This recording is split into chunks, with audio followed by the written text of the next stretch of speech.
سائمہ کا شوہر اسد پیسے بھیجتا تو وہ محلے کے غریب بچوں پر خرچ کر دیتی۔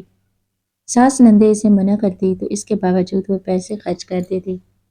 ایک دن ساس اور دیور نندوں نے اسے کمرے میں بند کر کے بہت مارا، اسے بجلی کے جھٹکے لگا کر پاگل کر دیا اور اسد کو فون کر کے بتایا کہ سائمہ تمہارے پیسے جوئے میں ہار گئی ہے، جس کی وجہ سے وہ پاگل ہو گئی ہے۔ اسد پریشانی کی حالت میں اچانک گھر لوٹا تو ساس نندوں کے قدموں تلے سے زمین نکل گئی۔ جب سائمہ نے صبح صبح اٹھ کر نماز ادا کرنے کے بعد باہر صحن کو صاف کرتے ہوئے چٹائیاں بچھائیں، کچھ دیر کے بعد دروازہ کھٹکا تو اس نے جا کر دروازہ کھولا۔ چند بچے ہاتھ میں سپارہ لیے کھڑے تھے۔ اس نے دروازہ کھولتے ہی انہیں اندر آنے کا راستہ دیا۔ وہ اندر آ کر چٹائی پر بیٹھ کر پڑھنے لگے۔ سائمہ حافظ قرآن تھی، صوم و صلات کی پابند۔ وہ شرعی پردہ کرنے والی لڑکی تھی۔ اس کے میکے میں تو سبھی لوگ دیندار تھے، لیکن اس کے سسرال کا ماحول یکسر مختلف تھا۔ ساس اور نندیں دن رات اسے ذلیل کرتی اور سب سے زیادہ انہیں تکلیف اس کے پردہ کرنے پر تھی، لیکن سائمہ نے ان کی کبھی بھی بات کا پلٹ کر جواب نہیں دیا، نہ ہی اپنے پردے کے ساتھ اس نے سمجھوتا کیا۔ سائمہ کا شوہر چونکہ ملک سے باہر دبئی میں ہوتا تھا، اس لیے بھی اس کی زندگی کافی کٹھن تھی۔ اس نے اسد سے کئی بار کہا کہ وہ وہاں سے نوکری چھوڑ کر یہاں آ کر کوئی چھوٹی موٹی نوکری کر لے، وہ اس کے تھوڑے سے بھی گزارا کر لے گی، لیکن اسد کی ماں اور بہنیں اسے واپس ہی نہیں آنے دیتی تھیں۔ اس کے واپس آنے کا کہنے کی وجہ سے بھی اس کی ساس اور نندیں اس کے خلاف تھیں۔ کچھ اللہ پاک نے شادی کے 5 سال ہونے کے باوجود اسے اولاد نہ دی، اور اولاد ہوتی بھی کیسے؟ اسد شادی کے 5ویں دن ہی ملک سے باہر چلا گیا اور پھر 3 سال کے بعد لوٹا۔ جب وہ واپس لوٹا تو دعوتوں کا سلسلہ شروع ہو گیا۔ پھر ماں بہنیں رات دیر تک اسے اپنے پاس بٹھائے رکھتیں۔ بیچارہ جب دیر سے کمرے میں جاتا تو خود بھی نیند سے بے حال ہوتا اور سائمہ بھی سو چکی ہوتی۔ دن کے وقت ساس سائمہ کو ایک لمبا چوڑا مینیو دے دیتی، یہ پکاؤ وہ پکاؤ، آج میرے بھائیوں نے اسد سے ملنے آنا ہے۔ وہ بیچاری کچن میں ہی گھن چکر بن کر رہ جاتی۔ اسی میں ہی سارا دن گزر جاتا اور اسد کے جانے کا وقت ہو گیا۔ جس دن اس نے جانا تھا سائمہ اس کے ساتھ لگ کر بہت روئی تھی۔ کہنے لگی اسد کب تک تمہارے پردیس کے چکر ختم ہوں گے؟ کہنے لگا بس بہنوں کی ذمہ داریوں سے فارغ ہو جاؤں۔ وہ 2 سال سے گیا ہوا ابھی تک پلٹ کر واپس نہیں آیا تھا۔ سائمہ نے صحن میں بیٹھے سپارہ پڑھتے بچوں کو مسکراتے ہوئے دیکھا اور کہا اچھا، کل تم سب لوگوں نے پیچھے سے دعائیں پوری یاد کرنی ہیں۔ اور میں نے بچوں نے زور سے شور کہا باجی جی۔ وہ بچوں کے جانے کے بعد اٹھی اور کچن میں کام کر رہی تھی کہ اس کی چھوٹی نند کچن میں آئی اور کہنے لگی اچھا بھابی، آج نہ دوپہر میں بریانی بنا دینا، میری کچھ سہیلیاں وغیرہ آ رہی ہیں۔ صوبیہ، مجھے آج ذرا باہر جانا تھا۔ تمہیں تو پتہ ہے کہ ہر مہینے کے شروع میں جب اسد پیسے بھیجتے ہیں تو میں کلثوم آپا کے یہاں جا کر راشن پانی ڈلواتی ہوں۔ اس نے آہستہ سے کہا تو صوبیہ نے اسے گھورتے ہوئے کہا ہاں بس اپنے سارے پیسے نہ اسی طرح خرچ کر دیا کریں، اگر ہم میں سے کوئی مانگ لے تو آپ کے پاس ایک پیسہ نہیں ہوتا۔ صوبیہ کی بات پر وہ چپ ہو گئی۔ اسے شروع سے ہی عادت تھی کہ وہ زیادہ بحث کرنا پسند نہیں کرتی تھی۔ اس نے صوبیہ سے کہا چلو ٹھیک ہے، میں ایسا کروں گی، پہلے بریانی بنا دوں گی اور پھر اس کے بعد چلی جاؤں گی۔ تم پھر ایسا کرنا، کھانا وغیرہ اپنی دوستوں کو خود ہی دے دینا۔ صوبیہ نے اس کی بات پر اسے گھورتے ہوئے اماں کو آوازیں دینا شروع کی۔ کچھ دیر کے بعد ہانپتی کانپتی شمشاد بیگم باہر نکلی۔ اب کیا ہو گیا ہے؟ کیوں اتنا چلا رہی ہو؟ شمشاد بیگم نے اندر کچن میں داخل ہوتے ہوئے پوچھا تو صوبیہ نے کہا لو دیکھ لو اپنی بہو کی حرکتیں، میں نے صرف اتنا کہہ دیا کہ میری دوستوں نے آنا ہے تو ذرا کھانا پانی کا انتظام کر دینا، مگر دیکھیں یہ تو سر چڑھ کر بولی ہے کہ ان کو کلثوم آپا کے ہاں راشن ڈلوانے جانا ہے۔ یہاں پورے محلے میں اس کے گھر میں کوئی راشن نہیں ڈلوائے گا، لیکن یہ ڈلوائے گی۔ محلے میں اس کو کوئی منہ نہیں لگاتا۔ وہ عورت اپنے ساس سسر شوہر سب کو کھا گئی۔ لوگ جس عورت کو منحوس سمجھ کر منہ نہیں لگاتے، اور یہ جا کر اس کے گھر کی نحوست لے کر اپنے گھر میں واپس آتی ہے۔ شمشاد بیگم اسے غصے سے دیکھتے ہوئے کہنے لگی، واقعی تو اس کے گھر جاتی ہے، اسی وجہ سے میرے گھر میں سکون نہیں ہے۔ سائمہ ہمیشہ کی طرح ان کی باتوں پر دل ہی دل میں کوڑنے لگی۔ دل تو چاہ رہا تھا کہ ایک بار ان سے کہے، یہ نحوست آپ کی وجہ سے ہے۔ جس گھر میں ایک بھی نمازی نہ ہو، اس کی نحوست کئی گھروں تک جاتی ہے، اور یہاں پر تو اس کے علاوہ کوئی نماز پڑھتا ہی نہیں۔ فوزیہ اس کی بڑی نند اندر داخل ہوتے ہوئے بولی، اماں تو کس کو سمجھا رہی ہے؟ تجھے پتا ہے نا اس کی کھوپڑی میں بات نہیں پڑے گی۔ ویسے اگر اتنے ہی پیسے تمہارے پاس ہیں تو ہمیں دے دیا کرو، ہم اپنے لیے کچھ لے لیا کریں گے۔ وہ ان کی باتوں کو چپ چاپ کھڑی سنتی رہی، مگر اس نے زبان نہیں کھولی۔ اسے معلوم تھا اگر زبان کھولی تو شام کو اسد کو فون کر کے انہوں نے چار لگانی تھی، اور وہ وہاں بیٹھے بہت پریشان ہو جاتے ہیں۔ اس نے چپ چاپ سب کا ناشتہ بنایا اور پھر اس کے بعد پورے گھر کی صفائی کرنے لگی۔ صفائی وغیرہ سے فارغ ہو کر اس نے صوبیہ کی آنے والی دوستوں کے لیے کھانا تیار کیا، اور کھانا تیار کرنے کے بعد وہ برقع پہن کر باہر نکل گئی۔ بازار سے سارا راشن پانی لے کر کلثوم آپا کے ہاں پہنچی تو کلثوم آپا نے اس کو ٹھنڈی ٹھار لسی لا کر دی۔ اس نے کلثوم آپا کی طرف دیکھا تو وہ انہیں کافی افسردہ سی لگی۔ اس نے پوچھا، کیا ہوا ہے؟ سب ٹھیک تو ہے نا؟ کلثوم آپا نے کہا، میں کیا بتاؤں تمہیں، دراصل میری بڑی بیٹی صبغہ کے 10ویں کے پیپر سے آنے والے ہیں، لیکن کوئی بھی یہاں پر اسے ٹیوشن پڑھانے کے لیے تیار نہیں ہے، اور اس کی بالکل بھی تیاری نہیں، وہ بہت رو رہی تھی۔ میں تو اتنی پریشان ہوں کہ بچے مجھ سے 100 طرح کے سوال کرتے ہیں کہ آخر ایسا کیا ہو گیا ہے کہ مجھے منحوس کہا جانے لگا۔ میں کیا کروں، میرا کیا قصور تھا؟ جب میں بیاہ کر آئی تو میری ساس مر گئی۔ تھوڑے عرصے کے بعد سسر اور بچوں کی پیدائش کے بعد میرے شوہر کا سارا کاروبار ختم ہو گیا۔ انہوں نے اس صدمے کو دل سے ایسا لگایا کہ دنیا سے چل بسے۔ لوگوں نے مجھے مشہور کر دیا کہ یہ منحوس ہے۔ کسی نے یہ نہیں کہا کہ اس پر کتنی آزمائشیں آئی ہیں، تو چلو اسے کچھ حوصلہ ہی دے دیتے ہیں، لیکن تمہارے علاوہ کسی نے میرا حوصلہ نہیں رکھا۔ اگر تم نہ ہوتی تو شاید میں اپنے بچوں کے ساتھ مر چکی ہوتی۔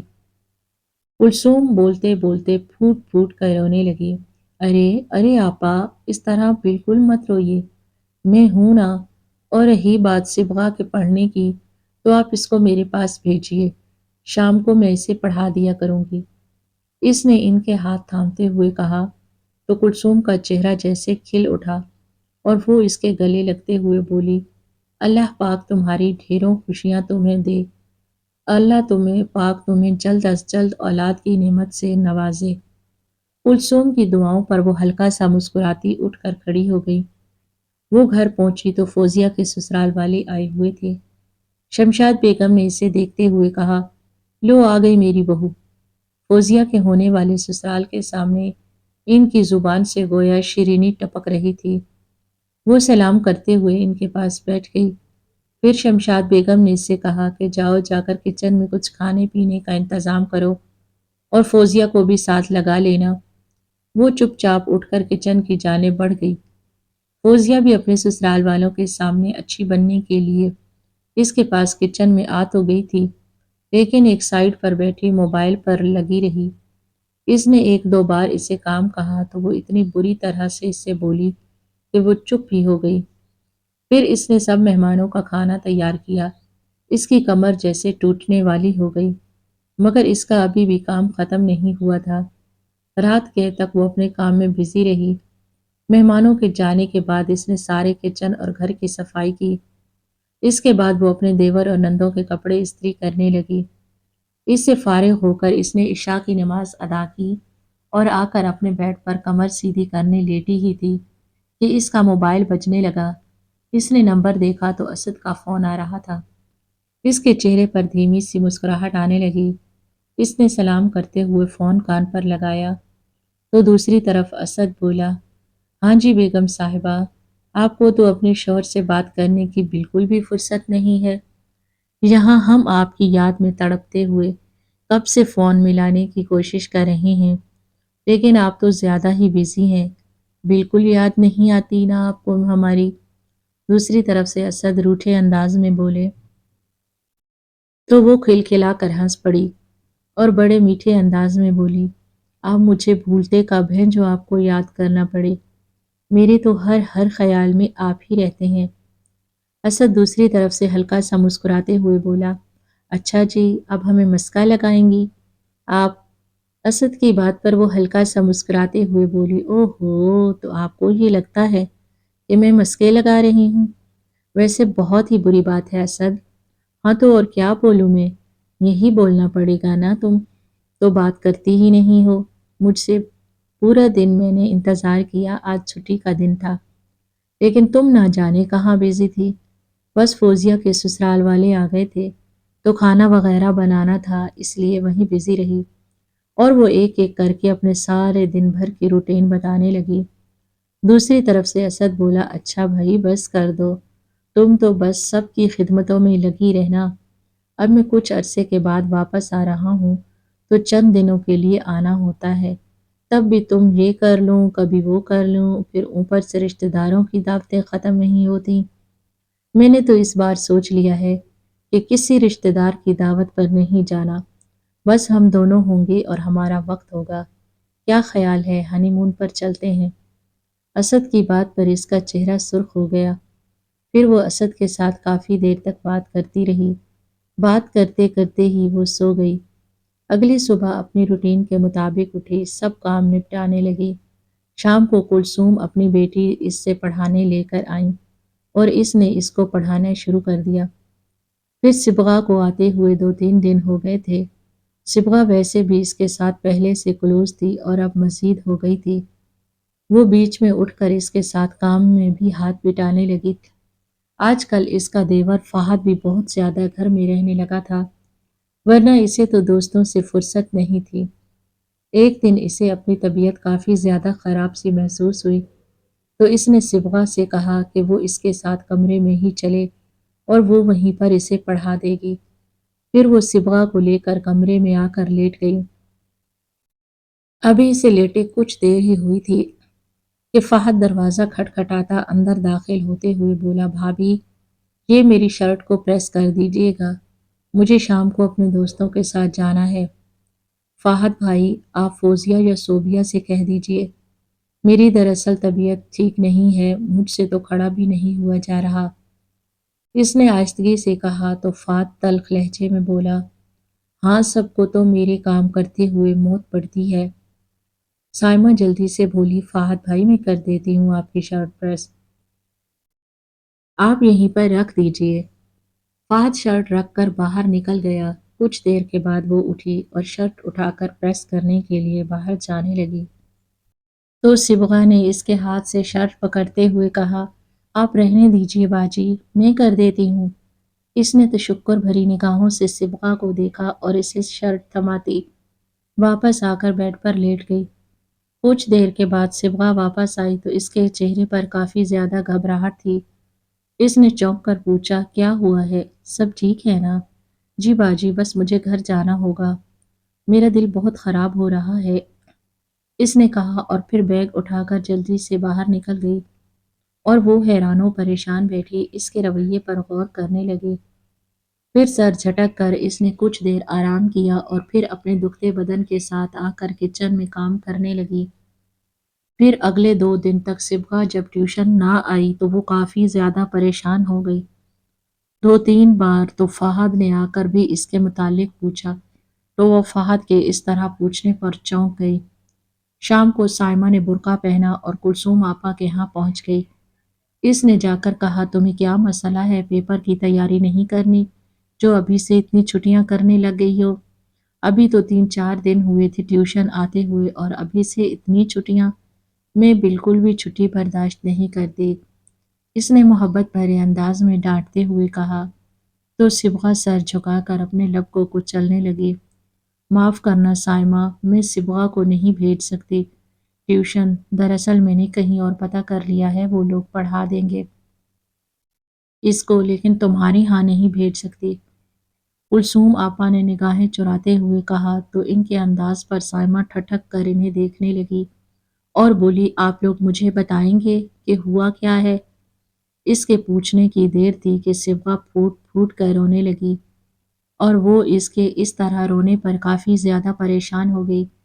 پھر صبغہ نے اسے بتایا کہ فہد نے اس دن اس کے ساتھ بدتمیزی کی اور اسے بہانے بہانے سے چھونے لگا۔ وہ بہت زیادہ ڈر گئی۔ یہ بات سن کر تو سائمہ کے پیروں تلے سے جیسے زمین ہی نکل گئی۔ وہ وہاں سے کس طرح چلتے ہوئے گھر پہنچی یہ اسے ہی معلوم تھا۔ جب وہ گھر پہنچی تو سب لوگ وہیں پر بیٹھے تھے اور فہد بھی چارپائی پر بیٹھا چائے پی رہا تھا۔ کہاں چلی گئی تھی؟ کب سے آوازیں لگا لگا کر میرا گلا بیٹھ گیا ہے، لیکن مجال ہے کہ تم بتا کر جاؤ۔ اس کے اندر داخل ہوتے ہوئے شمشاد بیگم نے اسے آڑے ہاتھوں لیتے ہوئے کہا۔